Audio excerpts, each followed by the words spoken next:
First of all, I would like to thank Abhay sir and um, Professor Upendra Tripathi sir, just to give me an opportunity for this presentation. And it is really a privilege to share the screen or to share the presentation with the esteemed doctors of VHU. And it is always a dream for me when because I have studied from here only. So just now I'm coming to the topic, which is current challenges and management of mental health among communities and frontline workers during COVID-19 pandemic.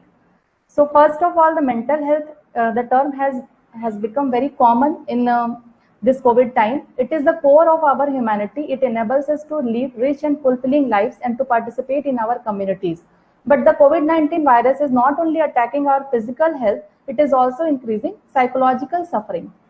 Firstly, coming to the definition of mental health, it is a state of well-being in which an individual realizes his own abilities, can cope with the normal stresses of life, can work productively, and is able to make a contribution to the community. Mental health includes emotional, psychological, and social well-being. It affects how we think, feel, and act. It helps us to determine how we handle stress, relate to others, and make choices. Work have a huge impact on mental health. It can promote well-being or it can trigger problems too. When the COVID-19 first started in Wuhan in 2019, many stress factors came. The stress factors which are common for any of the pandemic is uncharted journey into the unknown at various levels, anxiety, novel pathogens, fast-changing responses of virus, and negative responses.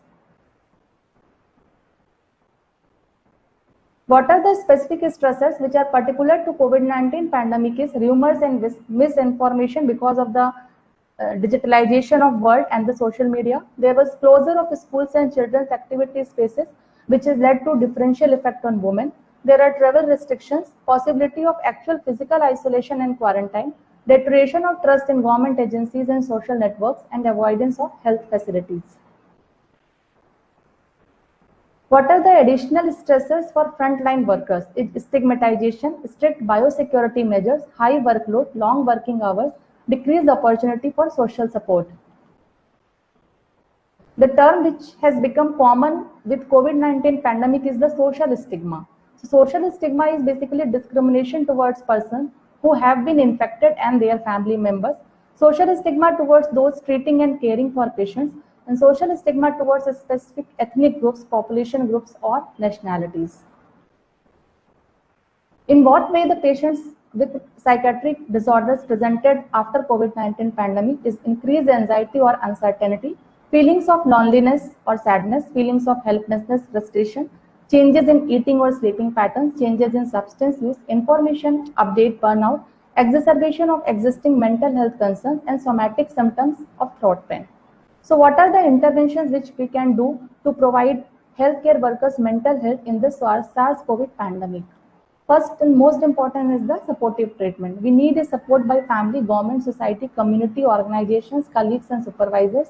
We need a peer support system and online psychological services. Encouragement and motivation interventions include recognizing the sincere efforts of healthcare worker by the team leader, activating the sense of responsibility, awakening the spirit of activity, encouragement to engage in relaxing activity as yoga, meditation, and other relaxation techniques, providing therapist visit to care psychological suffers and frustrations. What are the protective interventions we can use for healthcare worker is adequate PPE kit, healthy meals and hydration, regular and safe rest breaks, shorter working hours and rotating shifts, accommodation and lodging for staff working in high-risk areas, support of child care needs, dispatching fresh medical teams from other areas with less number of patients, teamwork, care for mental health of healthcare worker. Educational and training intervention, what we can use is online psychological and mental health education via communication programs, development and publish the relevant guidelines, books, handbooks, directives and manual documents, online educational articles and videos, critical incident stress management, and mindfulness and self-awareness training. We can use a platform of technology and online services in form of telemedicine technology that reduces the unnecessary visits of patients to the hospital, decreases the risk of infection to a healthcare worker, reduces healthcare workers' overload, and optimizes their time to caring for patients. Zoom platform can be utilized for counseling, education, and to control disease transmission. Mobile health is another technology that can be used in COVID pandemic. That is for notification and reminder of the time of care, online mental health education, online counseling, and online self-help intervention. Zoom app can be utilized for online mental health education, counseling, and self-help intervention also. Now coming to artificial intelligence. Artificial intelligence recognizes people and medical staff in the danger of suicide. There are termed tree holes rescue, which assesses psychological messages in spaces as tree holes and calculate the possibility of suicide in people, and that can provide a necessary alarm to us.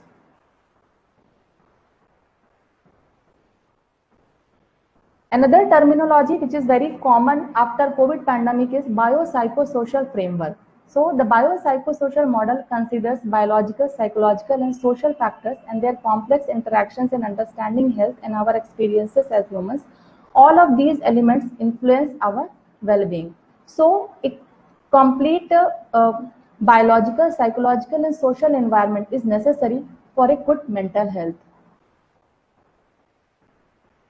What is coping? The ways in which we respond to or manage stress, uncomfortable emotions, the ways in which we respond to life demands is called as coping. Coping can be positive or it can be negative also. So there is a very old statement that one size doesn't fit all. So we cannot hand out a comprehensive coping manual and tell everyone to have it, but we can utilize our services best to cope with the this pandemic. Coping can be adaptive coping, it can be maladaptive also. What we have to think always is what are the positive things we learned from COVID pandemic. So first and the most important is we learned our coping skills, what we can do to manage a very vast pandemic that affected almost all the world, but we have managed it well. We learned to work together in teams, and the change which was instrumented by nation leaders, this can be strengthened uh, uh, for nations preparedness against future disasters.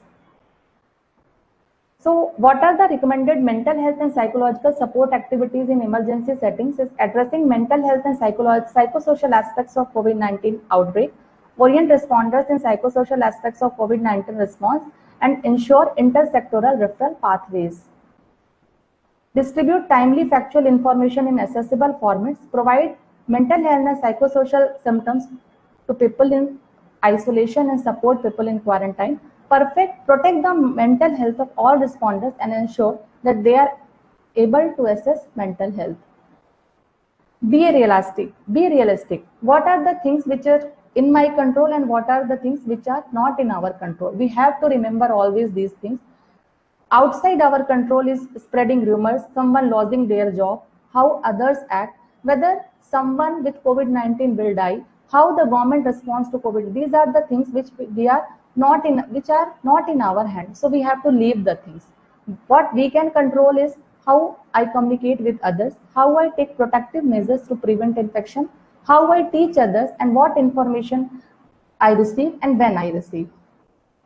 So what are the things we learned with this COVID pandemic is increased allocation and investment for mental health is needed at local, national, and international levels. There is the need of integration of mental health and psychosocial services into all emergency preparedness, response, and recovery related projects. We are in need of multi-sectoral coordination between different stakeholders, government, private sector, society donors, and international agencies to catalyze action and investment. Mental health and substance use intervention should be integrated into universal health coverage benefit packages. Enhance national capacity for the delivery of distance psychotherapy, counseling, psychosocial intervention, supported by policy and legislative frameworks to ensure quality of care.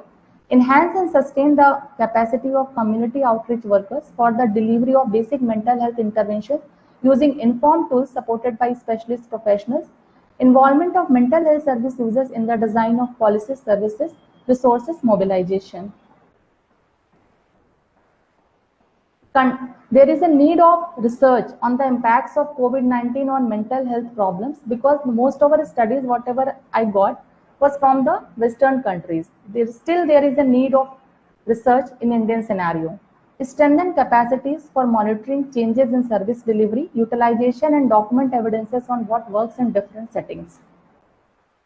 So, what are the key messages to general public? That COVID-19 affected people have not done anything wrong and they deserve our support, compassion, and kindness. Do not label people as COVID-19 patients to ensure they are not defined by COVID-19. Get the facts, not the rumors and misinformation. Gather authentic information at regular intervals.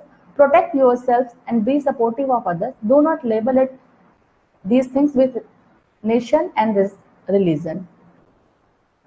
The key home messages to children carers: children feel relieved if they can express and communicate their feelings in a safe and supportive environment. Keep children close to their parents and family, maintain familiar routines in daily life, and provide engaging age appropriate activities for children, including activities for their learning.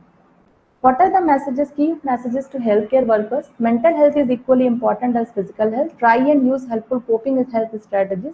Turn to your colleagues and trusted person for sharing your feelings. Use understandable ways to share messages with patients with intellectual, cognitive, and psychosocial problems. For elder and older adults, there is a need of practical and emotional support through informal network, that is mostly a family. Clear, concise, and respectful instructions. Be prepared how and where to get practical help, as calling a taxi, medical care in time of emergency, and keep regular contact with the loved ones. What is the key message to team leaders and managers who are basically responsible for managing the things in COVID pandemic? That they should ensure good quality communication and accurate information updates. They should rotate their workers from high stress to lower stress functions, implement flexible schedules, facilitate access to mental health and psychosocial support services for the staff. What is the message to people in quarantine? Keep your personal daily routines or create new ones. Engage in healthy and relaxing activities. Maintain sleep routine and be connected to your loved ones. So COVID-19 pandemic actually is stage which has reminded us with mental health, that it has reminded us that mental health is as important as physical health. As the economic and social impact of pandemic expand, we can expect to see a rise in mental health conditions such as depression, anxiety, substance use disorder. Frontline health workers faced with heavy workloads, life or death decisions, and risk of infection are particularly affected.